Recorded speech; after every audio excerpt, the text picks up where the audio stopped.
একজন আরেকজনকে অহেতুক সন্দেহ করা যাবে না।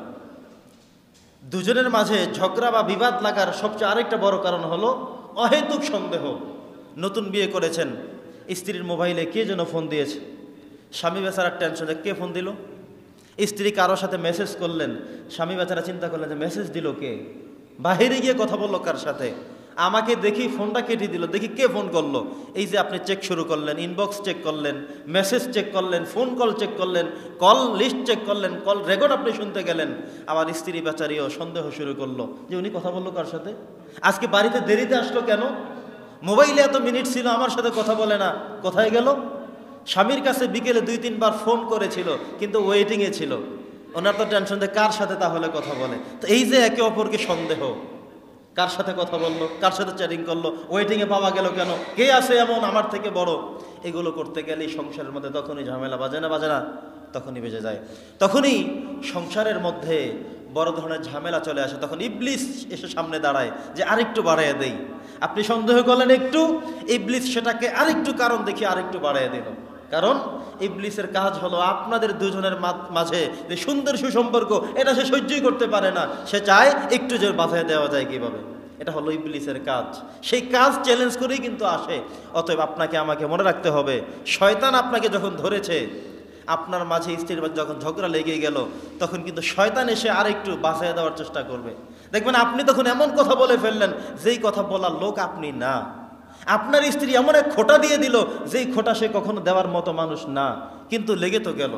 শয়তান তো ঠিকই লাগিয়ে দিল, শয়তান তো এখন হাসছে, কিন্তু আপনাদের দুজনের মাঝে বিশাল কিছু তফাৎ হয়ে গেল, গ্যাপস হয়ে গেল। অনেক ক্ষেত্রে সেটা ছুটানো যায় না, এমন কঠিন হয়ে যায়। এজন্যে আমাদের মনে রাখতে হবে, আমরা যেন কেউ কাউকে কখনো যেন সন্দেহ না করি। সন্দেহ থেকে আমাদের দূরে না থাকলে ভীষণ কতগুলো ঝামেলা হয়ে যেতে পারে। সম্মানিত সুধী, এর পরবর্তী কার্যক্রম হলো একে অপরের সহযোগী হওয়া। একজন অপরজনকে সহযোগিতা করতে হবে। স্বামী স্ত্রী যদি সুখের সংসার করতে চান, দুজনকে সহযোগিতা করতে হবে। ধরুন আপনি বাজারে ব্যবসা করেন, আপনার ব্যবসার কিছু অংশের কিছু কাজ বাড়িতে নিয়ে গেলেন, স্ত্রী সেখানে কিছু কাজ যেন আপনার করে দেয়। আবার স্ত্রী এমন কিছু কাজ আছে, আপনি বাড়ি থেকে দেখলেন যে তার কাজটা অনেক বড়, এখনো শেষ হয় নাই।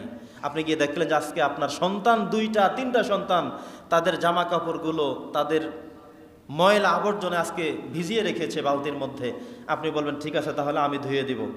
আপনার স্ত্রী অসুস্থ, অথবা খুব বেশি চাপ হয়ে যাচ্ছে সন্তানগুলো লালন পালন করতে, ঘরের রান্না বান্না করতে, আজকে একটু আপনি জামা কাপড়গুলো ধুয়ে দেন, একটু রোদ্রে শুকাতে দেন, কিছু একটা হেল্প করেন। আজকে গিয়ে দেখলেন এখনও রান্না হয়নি, স্ত্রী অসুস্থ, কিছু একটা হেল্প করেন, কিছু একটু ধরেন, ঘরটা ঝাড়ু দেন, প্লেটগুলো ধুয়ে দেন, যা কিছু সম্ভব আপনার দ্বারা কিছু একটু করেন।